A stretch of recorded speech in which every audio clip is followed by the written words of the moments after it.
दोस्तों बहुत बड़ी खुशखबरी आ गई है उनके लिए जिन लोग का सपना होता है सरकारी नौकरी पाना। तो इंडिया पोस्ट जीडीएस की तरफ से यहाँ पे बम्पर भर्ती आया है केवल डॉक्यूमेंट के बेस पे ही, यानी कि यहाँ पे आपका कोई भी एग्जाम नहीं होगा। यहाँ पे केवल आपके डॉक्यूमेंट के बेस पे ही सीधा भर्ती होगा। तो आप सभी लोग ध्यान से वीडियो को पूरा देखिए विदाउट एनी स्किप, क्योंकि इंडिया पोस्ट जीडीएस में कोई भी एग्जाम नहीं होता है और ना ही यहाँ पे कोई भी इंटरव्यू होता है।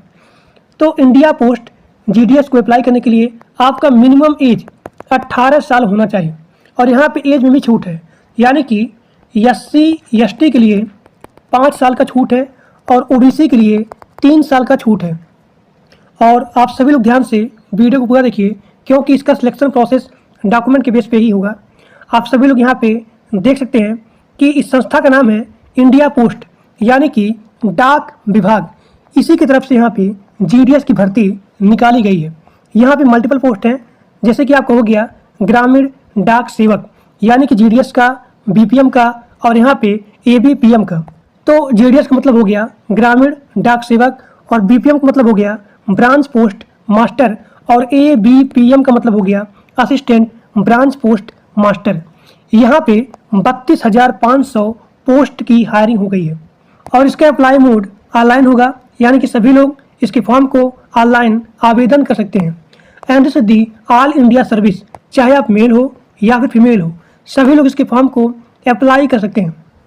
सैलरी के बारे में बात करें तो इसका मिनिमम सैलरी है 10,000। इसका मिनिमम सैलरी है 10,000, यानी कि 10,000 से लेकर के 29,380 रुपया है। मिनिमम एज 18 साल है और यहाँ पे मैक्सिमम एज है 40 साल और यहाँ पे एज में भी छूट दिया गया है, यानी कि एससी और यहाँ पे एसटी इनके लिए 5 साल का छूट है और ओबीसी के लिए 3 साल का छूट है। फीस के बारे में बात करें तो जनरल ओबीसी के लिए 100 रुपया है और एससी एसटी पीडब्ल्यूडी यहाँ पे कोई भी पैसा नहीं लिया जाएगा इस जॉब को आवेदन करने के लिए या फिर अप्लाई करने के लिए। पेमेंट मोड आपका है ऑनलाइन, यानी कि आप क्रेडिट कार्ड से, डेबिट कार्ड से, नेट बैंकिंग से या फिर किसी भी पेमेंट टूल की सहायता से आप इसके फीस को पेमेंट कर सकते हो। सिलेक्शन प्रोसेस के बारे में बात करें तो आपके यहाँ पे कोई भी एग्जाम नहीं होगा, यानी कि no exam and no interview.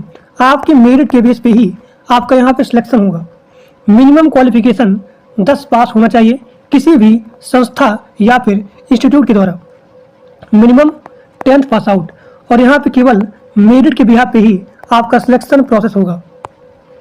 अब यहाँ देखिए, यहाँ पे बहुत सारे कैंडिडेट इस जॉब को अप्लाई करते हैं, लेकिन सिलेक्शन उन्हीं का होता है जिनका डॉक्यूमेंट वेरिफिकेशन सबसे अच्छे तरीके से होता है।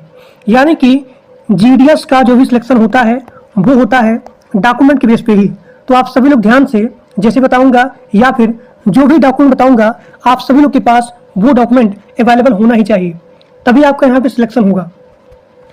अब यहाँ देखिए, यहाँ पे मांगा गया है 10 का मार्कशीट, यानी कि आपके 10th में चाहे 40% हो या फिर 50% हो या फिर 60% हो या फिर 80% हो या फिर 90% हो, सभी कैंडिडेट यहाँ पे इस जॉब को अप्लाई कर सकते हैं।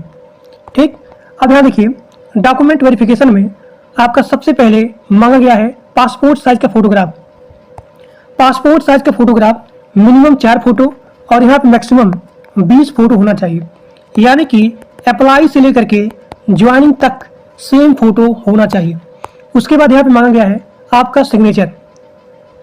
आपका जो भी सिग्नेचर है वो यहाँ पे मांगा गया है। अब यहाँ पे ध्यान देना आपको कि आपका आधार कार्ड आपके मोबाइल नंबर से लिंक या फिर वेरीफाइड होना चाहिए। अगला आपका यहाँ है मोबाइल नंबर, उसके बाद ईमेल आईडी, मोबाइल नंबर और यहाँ पे ईमेल आईडी सभी लोग ध्यान से फॉर्म को भरते टाइम लिखेंगे। अब यहाँ पे आपका अगला है एजुकेशन सर्टिफिकेट, यानी कि आप यहाँ पे अपना 10 का मार्कशीट लगाएंगे। अब यहाँ पे आपका अगला है जाति प्रमाण पत्र, यानी कि कास्ट सर्टिफिकेट। तो अगर आप एससी हो, एसटी हो, ओबीसी हो, सभी लोग अपना यहाँ पे जाति प्रमाण पत्र लगाएंगे, तभी आपको एज में छूट मिलेगा। यानी कि अगर आप एससी हो, एसटी हो तो उनको यहाँ पे 5 साल का छूट है और ओबीसी के लिए 3 साल का छूट है। अब यहाँ देखिए, पीडब्ल्यूबीडी के लिए आपको यहाँ पे लगाना है डिसेबिलिटी सर्टिफिकेट। और यहाँ पे EWS के लिए आपको यहाँ पे लगाना है इनकम सर्टिफिकेट। और यहाँ पे ट्रांसजेंडर के लिए सेल्फ सर्टिफिकेट लगाना है।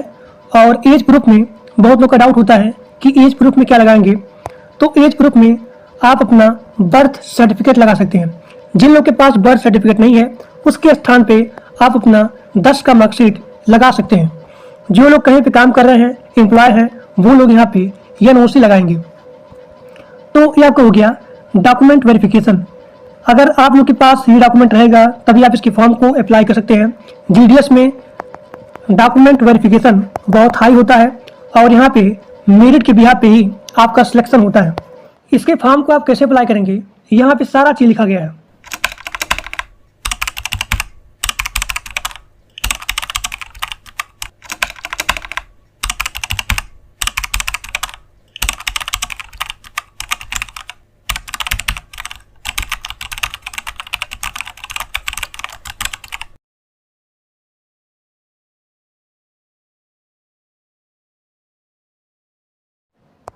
अब यहाँ देखिए GDS का जो भी ऑफिशियल नोटिफिकेशन है इसी वीडियो के डिस्क्रिप्शन बॉक्स में पिन किया गया है। आप सभी लोग जा करके लिंक पे क्लिक करके देख सकते हैं। प्रत्येक राज्य में इसका वैकेंसी लाया गया है, यानी कि सिद्धि ऑल इंडिया सर्विस, चाहे आप मेल हो या फिर फीमेल हो, सभी लोग इसके फॉर्म को अप्लाई कर सकते हैं। देखिए यहाँ पे आप सभी लोग देख सकते हैं। यहाँ पे सबसे पहले आपका होगा रजिस्ट्रेशन। सबसे पहला स्टेप आपका होगा रजिस्ट्रेशन, उसके बाद अप्लाई और उसके बाद फीस पेमेंट। और this is the all India service, Andhra Pradesh, Assam, Bihar, Chhattisgarh, Delhi, Gujarat, Haryana, Himachal Pradesh, Jammu Kashmir, Jharkhand, Karnataka, Kerala, Madhya Pradesh, Maharashtra, North East, Orissa, Punjab, Rajasthan, Tamil Nadu, Telangana, Uttar Pradesh, Uttarakhand, West Bengal, इन सभी जगह जो है GDS की वैकेंसी आएगी। इसका वैकेंसी जो है अगस्त में आ जाएगा। आप सभी लोग मेरे ग्रुप में, व्हाट्सएप ग्रुप में और टेलीग्राम ग्रुप में ज्वाइन रहिएगा। जैसे इसका नोटिफिकेशन आएगा मैं आपको अपने ग्रुप में नोटिफाई कर दूंगा। इसके फॉर्म को आप कैसे अप्लाई करेंगे, सारा चीज़, सारा प्रोसेस मैं अपने इसी चैनल पे इसका एक अलग से वीडियो बना दूंगा कि आप GDS के फॉर्म को कैसे फिलअप करेंगे। तो आज के लिए बस इतना ही। Thank you.